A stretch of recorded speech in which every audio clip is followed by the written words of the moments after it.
What do you do in the waiting? What do you do to keep yourself busy and motivated when it's the yes but not yet, or in the employment situation, maybe it's a no but not yet. But joining us on the program to look at this similar process through a theological lens, John Peachey from the thinkfarm.org. JP, kia ora, thank you so much for your time today. Kia ora, kia ora. How are you, my friend? Good to see you. Yeah, I'm doing very well. My employment metaphor kind of breaks down when we appreciate that God isn't, we're not in God's waiting room, as it were, although some of us older folk may think that we are. And look, God is not, he's not been left behind. He hasn't got distracted. He hasn't got into the situation where he says, look, I told you, I said I'll do that for you, but I've just got a lot on my plate at the moment. That's never a conversation we have with God, although sometimes it feels like it a bit, perhaps. Well, I think your analogy of a waiting room is probably right, because I think that's the place we hate the most, right? Is that we hate waiting. Because our sense of urgency and God's sense of urgency sometimes doesn't align. And I think that's frustrating. I'm like that. I want it now. I sound like someone from, what was it, Willy Wonka and the Chocolate Factory, you know, I want it now. And I still do that, actually. I still argue with God about some things. Why isn't this happening? Why isn't your calendar matching my calendar? But it's a tough place to be, I think. And the job analogy is interesting, because I've got a daughter who's sitting in the States trying to get a job at the moment. She's got all the right visas, all the drama, but she's going through this waiting process. And it's frustrating, actually. And what I've observed about her is that it's very easy to get distracted and to start talking yourself down in that process and start self-doubting your skills and your abilities. Quite remarkably so, actually. It is the case. And I mentioned this earlier in the show, actually, that maybe that's a better place to do than being so far up yourself that you go, I've got this in the bag, and then come crashing down when reality hits and you don't get the job. Maybe it's better to be self-effacing and then pleasantly surprised when you do get what you've earnestly been praying for. That's certainly, I don't know, reverse psychology. I don't know if that works for prayer as well. I suppose the thing here, and this is perhaps particularly pertinent as we head towards Easter, because if you think it's tough for us waiting between, okay, we've said this, we believe it, we know God's behind it, but we haven't seen any evidence yet. Imagine the disciples Saturday afternoon. I don't think many of them were holding on to faith. I don't think many of them had grace in the waiting room, John. Well, no, and we know that absolutely. We know they didn't, because they were panicking, right? They were making, and I think you raise a really stunning point, probably without even realizing, is that I think a lot of Christians have a plan B. Yeah. And I think that is a natural failing of human nature, is that we go, oh, well, you know, if it's not going to work out, I'll just go back fishing. And this is what they got. This was the two on the road to Emmaus, right? They're just, their heads are down, their spirits are broken, their hope is thrashed to pieces, and they're going back to where they're familiar, you know. And I think that's just a huge part of the flaw in our human character. But, you know, I often say God is not playing catch up.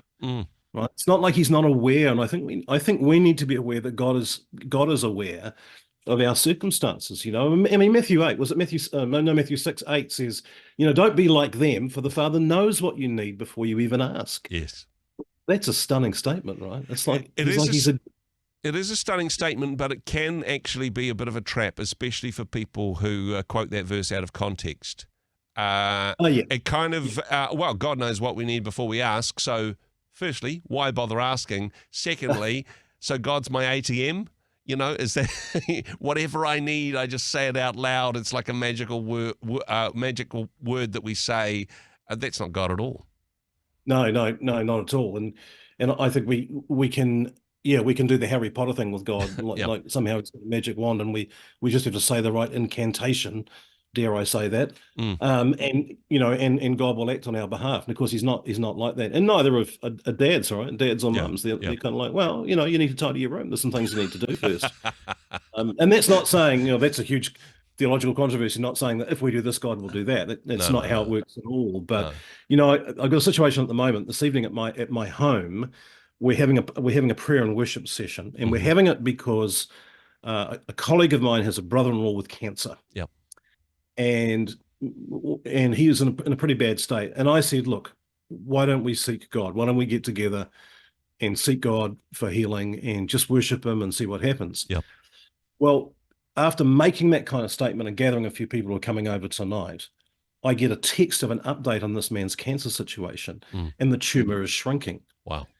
And it's like, before we even had the prayer session, the worship session, God's already said, I'm there in the valley, right? I've already got ahead of you in the valley. Would you just wake up, And it's like, wow. So our intention, God knows our intention. One of the advantages, and I'll probably never experience this, one of the advantages of being omnipresent and omniscient is you get to hop around time, right? Yeah. And if we actually understood that God's hopping around time, then that will change the way that we worry and stress and see things.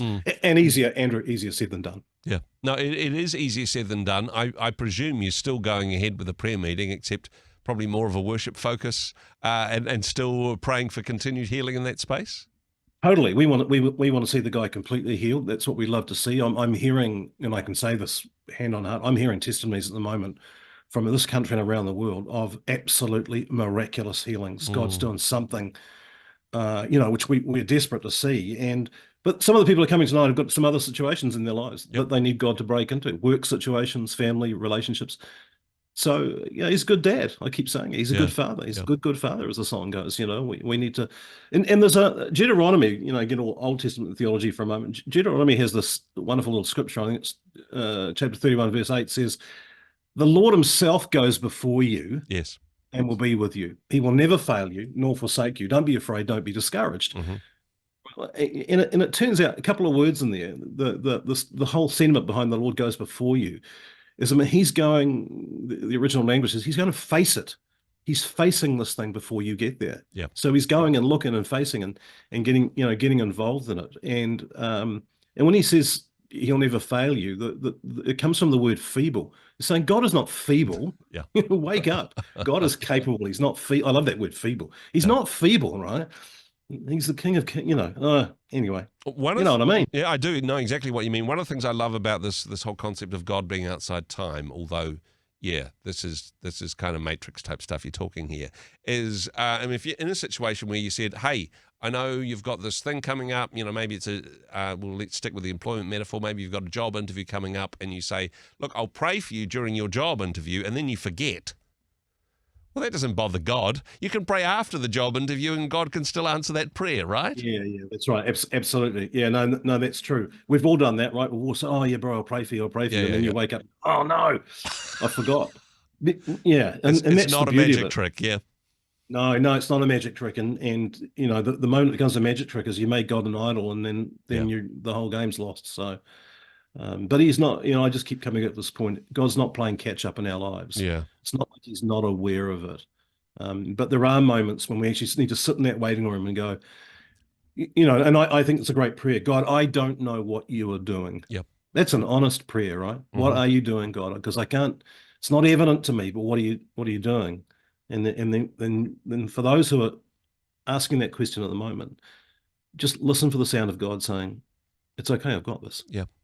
Because actually there is grace in the waiting room. There is, totally. I mean, for example, be careful what you pray for, but if you're in a space where you feel like you're waiting on God, firstly, patience is a fruit of the Spirit, right? So there's something positive that God may be developing in you.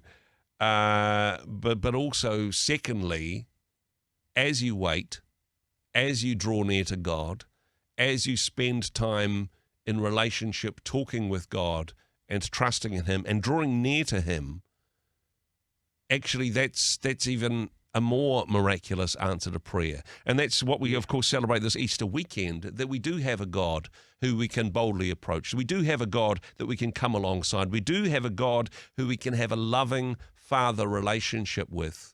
And look, nothing against the, sort of not downplaying the miraculous curing of cancer and prayers answered in many wonderful ways.